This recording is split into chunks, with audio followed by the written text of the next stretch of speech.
GOWALTABI KUKI village LEITY HAINA LEINGAKNA SENGNA KHANGHANKHRABA MATUNG GOWALTABI LEIRIBA village development committee gi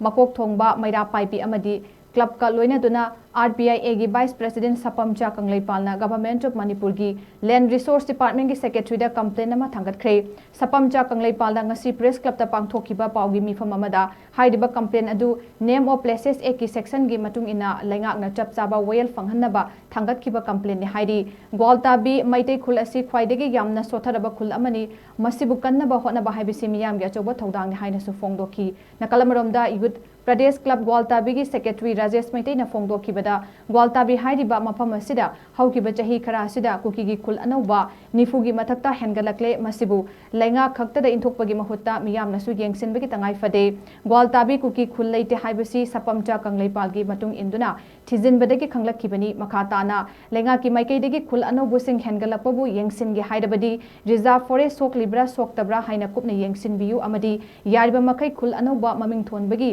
thaba Sing Tizin Biu Haina Mari Leinaba Lengaki Department Apple Tauki. Section 13 ni matungina akogi Manipur gi LEIRIBA Manipur Name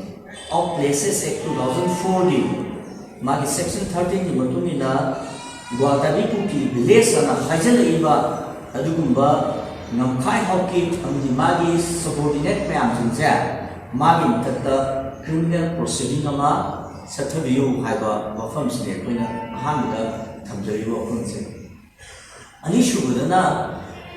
haiba department sa Manipur land resource department sa sigi manungdagi officer mabu mogi mute mabu akoigi designated officer koina khallaba matungda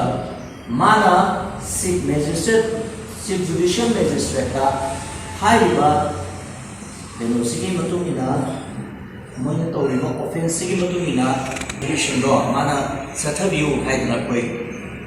mangda koi sigi department ki secretary leida koi complaint to chini manamdi yambangi maming se lana sisina bamatamda aikoina individual oina na khulna complaint to koi yade haiba magi section jawuni na Madugi prosecution to budi authorities high department to oibina department sigi oiba kenoma designated officer makhala kanda madu dina complaint to view high na koi haizer